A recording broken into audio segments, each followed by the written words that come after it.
はいどうも、吉助です。今回は高知県産のニラを使いまして、ライスペーパーでエビニラの焼き春巻き作ります。サクッともっちりが絶妙に合わさったお酒にもご飯のおかずにもぴったりなお料理です。それでは早速作っていきましょう。まずはニラ、1束約 100g 使います。水洗いし、茎の切り口の傷んでるところを外して5ミリ幅にカットしていきます。皆さん、この茎の部分どうしてます？捨ててませんか？もったいない。この部分が一番甘みがあって美味しいところなんですよ。ニラ農家さんに教えていただいたんで間違いはないです。ニラのカットができたら混ぜ合わすためのボウルに移しておきます。次に冷凍のむきエビ約 100g。小ぶりなサイズのものなら背わたも気にならないので、そのままプリプリ食感が残る程度にざく切りにし、ボウルに移しておきます。次にはんぺん1枚約 110g ドーンと丸々入れちゃいます。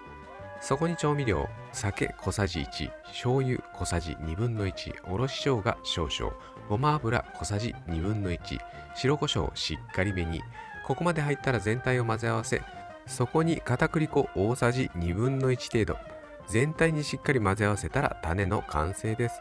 この分量で約 300g の種が出来上がります。次にライスペーパーで種を巻いていきます。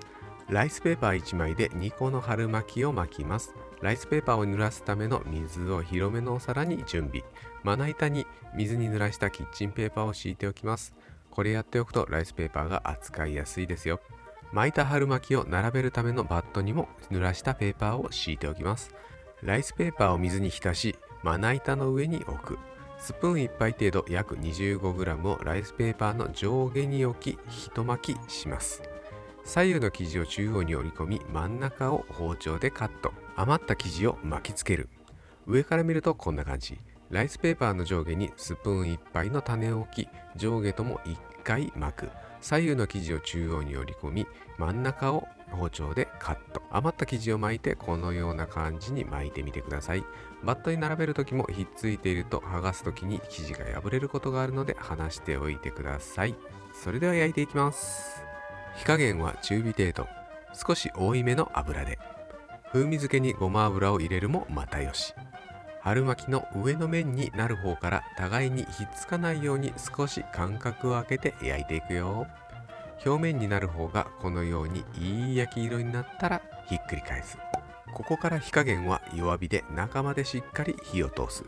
焼き色がつき中まで火が通ったらペーパーか網の上に引き上げ油を切る。あとはお皿に盛り付ければサクッともっちりライスペーパーで作るエビニラの焼き春巻き完成です。やっぱり焼きたてをビールとともに食べていただきたい。ぜひ試してみてね。